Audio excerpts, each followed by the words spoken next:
Welcome my channel Triveni steno classes. आज का dictation start होगा 3 सेकंड बाद। स्टार्ट। अध्यक्ष महोदय, मैं निवेदन करना चाहता हूं कि सरकार को यह निश्चय करना चाहिए कि इस बिल का सही उपयोग किया जाएगा। पुलिस को डाक द्वारा मत देने का अधिकार दिया जा रहा है, वह सही है।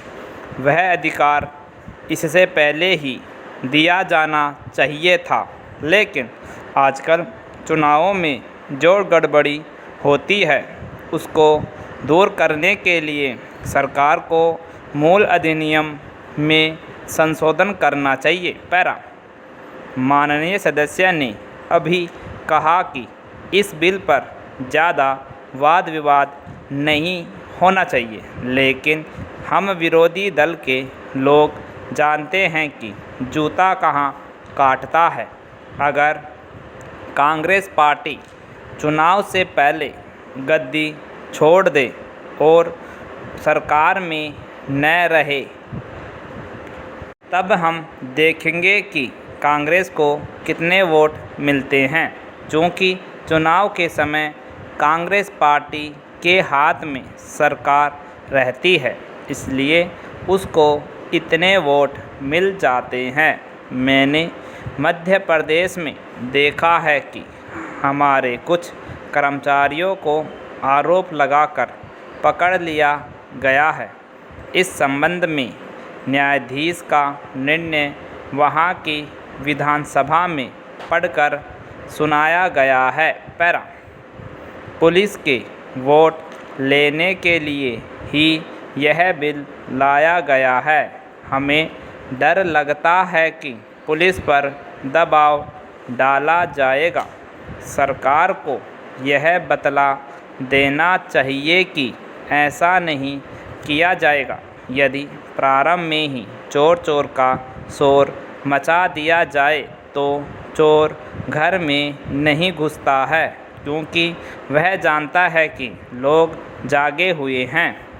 हम अपना यह शक और चिंता इसीलिए प्रकट कर रहे हैं ताकि सरकार इन बातों का ध्यान रखे और चुनाव में होने वाली गड़बड़ियों को रोकने की कोशिश करे।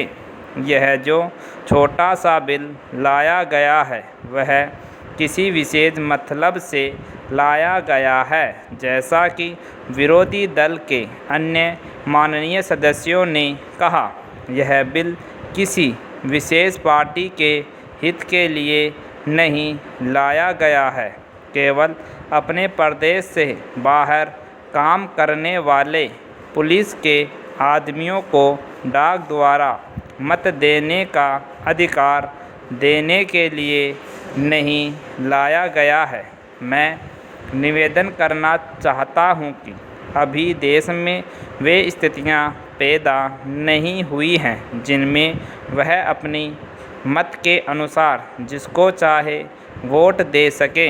सदस्यों ने कहा है कि मध्य प्रदेश के लोग जो नागालैंड में हैं, बेशक उनको यह अधिकार देना चाहिए, लेकिन इसके साथ साथ यह भी कहा जाता है कि हमारे राज्य में पुलिस के लोग हैं। पैरा।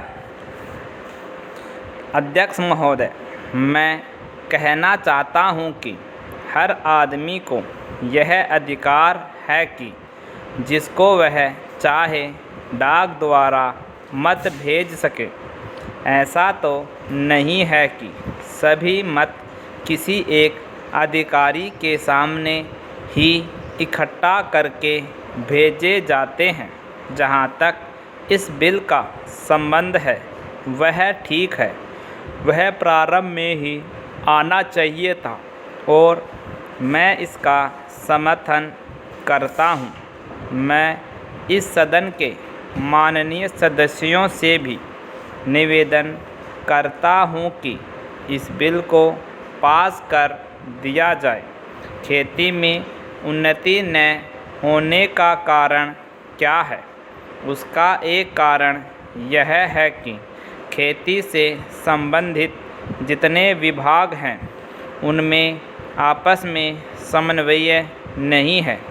खेती के लिए अच्छी खाद की आवश्यकता है, पानी की आवश्यकता है, औजारों की आवश्यकता है और धन की आवश्यकता है। इन सारी चीज़ों के लिए अलग अलग विभाग हैं। मालूम ऐसा पड़ता है कि उनका आपस में कोई संबंध नहीं है। वे आपस में मिलकर कोई योजना नहीं बनाते जिससे खेती की आवश्यकताएं पूरी होती। इसलिए जब तक उनमें आपस में तालमेल नहीं होगा तब तक खेती की उन्नति नहीं हो सकती। दूसरा कारण यह है कि योजना की बिल्कुल कमी है।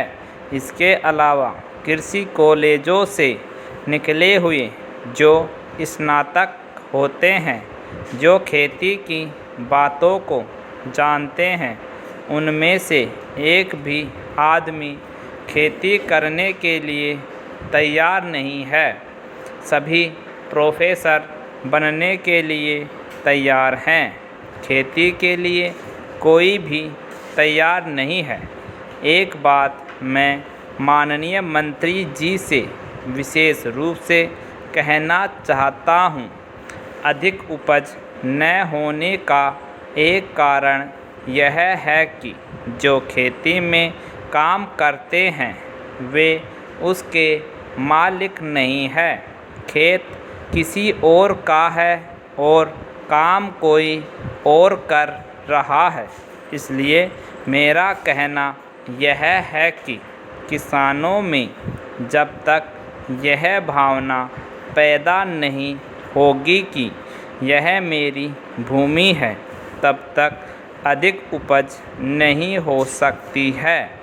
इसके लिए आप जब तक भूमि सुधार नहीं करेंगे तब तक कोई बात बनने वाली नहीं है। दुर्भाग्य से इस देश में खेती करने वाले बहुत कम लोग ही भूमि के स्वामी हैं। पैरा खेती की उन्नति के मूल आधार है पानी, खाद, बीज, धन, उपज का उचित दाम और भूमि सुधार। इन सब की ओर कृषि मंत्रालय का ध्यान नहीं है। सरकार को प्रत्येक खेत को पानी और हर आदमी को काम देना सुनिश्चित करना चाहिए। कंप्लीट।